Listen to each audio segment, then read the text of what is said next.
It's one of the greatest mysteries in human history. A legendary artifact said to hold divine power of unimaginable magnitude.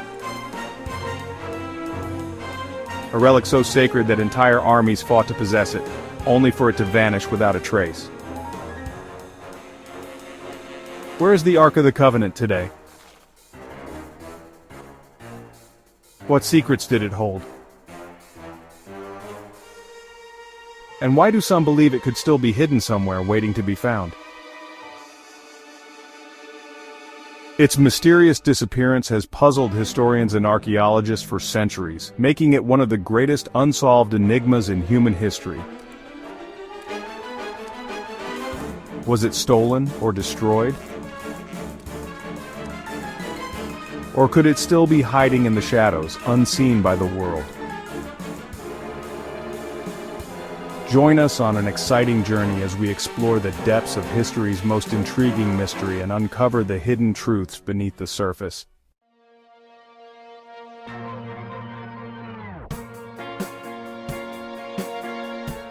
According to the Bible, the Ark of the Covenant was a sacred chest built by the Israelites around 1513 BCE under the direction of Moses.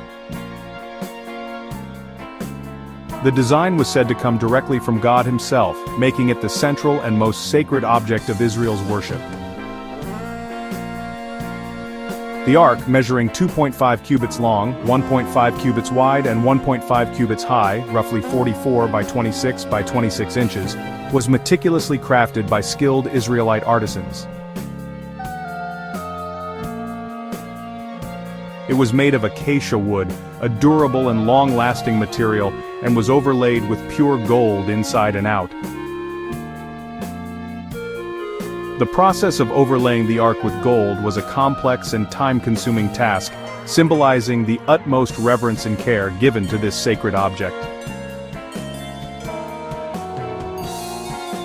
At its top sat the mercy seat, a solid gold cover featuring two golden cherubs with outstretched wings, symbolizing the presence of God. The Ark was known by many names, including the Ark of the Covenant, a name that signifies its role as a sacred pact between God and his people. The Ark of the Testimony, which highlights its function in bearing witness to divine laws and commandments. The Ark of Jehovah's Strength, a title that encapsulates its representation of God's mighty power and protection. Beyond its significant identifiers, the Ark was more than just an ancient artifact. It embodies the very essence of God's presence among the Israelites, acting as a tangible connection to the divine.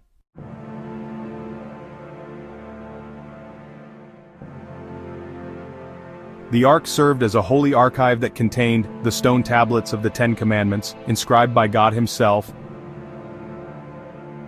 a golden jar of manna, a divine food that sustained the Israelites in the desert, and Aaron's rod that budded, a miraculous symbol of God's chosen priesthood. However, when Solomon's temple was built, only the Ten Commandments remained inside. The jar and rod had mysteriously disappeared. A copy of the law was kept beside the Ark, not inside.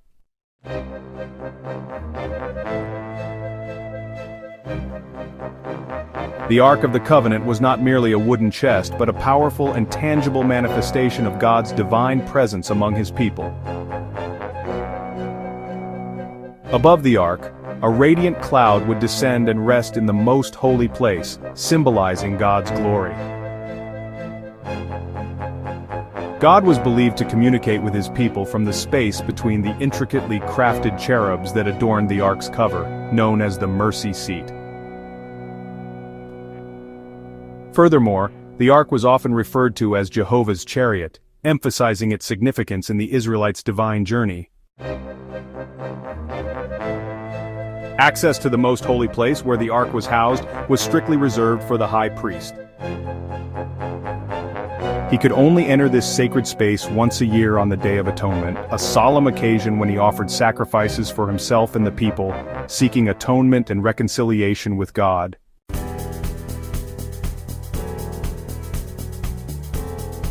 For nearly 1,000 years, the Ark of the Covenant traveled across the land of Israel, witnessing the rise and fall of kings, the faithfulness and failures of a nation, and the greatest moments of divine intervention in Israelite history. But where exactly did it go? Whenever the Israelites set out, the Ark went ahead of them, symbolizing God's presence and guidance. To protect the Israelites, the Ark was always covered with a blue cloth and sealskins before being carried. No one was allowed to see it uncovered, or they would die.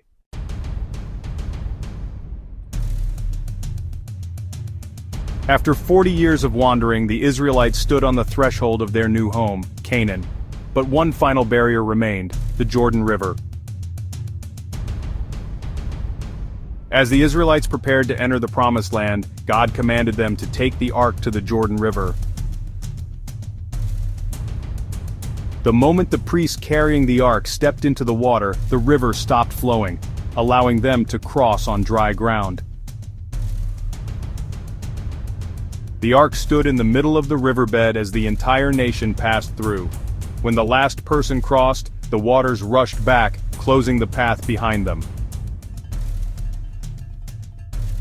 This was no ordinary chest. Wherever the Ark went, history was made.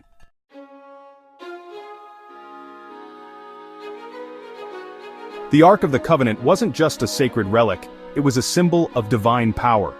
Nowhere was this clearer than at Jericho, the first major city the Israelites encountered after entering the Promised Land. God gave unusual instructions for its capture. On the seventh day they marched 7 times around the city, then blew their trumpets and shouted. Suddenly the mighty walls of Jericho collapsed, leaving the city defenseless. Joshua 6:3-13. This battle proved that the Ark itself did not hold power, but rather, it was faith and obedience to God that led to victory.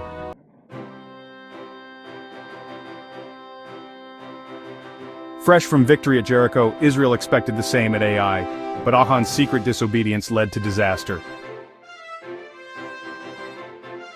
Without God's blessing, their 3,000 men were routed, 36 killed, and the army fled in shame. But Israel would learn this lesson again, in the worst way possible. Over 300 years later, Israel faced a new enemy, the Philistines. The Israelites were losing the battle, so they brought out the Ark, believing it would turn the tide. But instead of victory, they suffered a catastrophic defeat. The Philistines captured the Ark in that battle, but God struck them with plagues until they returned it to Israel.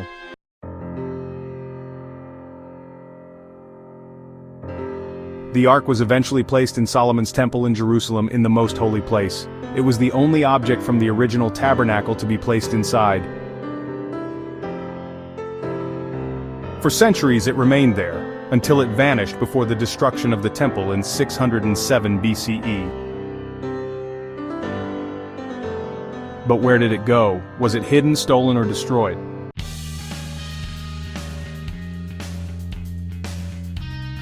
The Ark was never mentioned again after the temple's destruction, leaving behind a mystery that continues to intrigue and captivate us. Its whereabouts are shrouded in enigma, its absence from historical records a testament to its mystery. When the Romans conquered Jerusalem in 63 BCE, General Pompey inspected the most holy place and found it empty. Many theories have emerged. Some say it is hidden beneath the Temple Mount, others believe it was taken to Ethiopia and guarded in a church. And some think it is buried on Mount Nebo. But no evidence has ever confirmed its existence.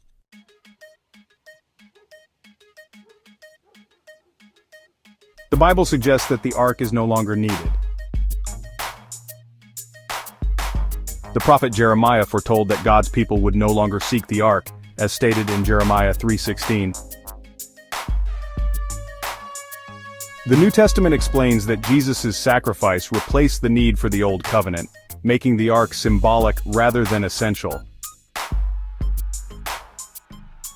A vision in Revelation 11:19 describes the ark appearing in heaven, not as a physical object but as a representation of God's presence.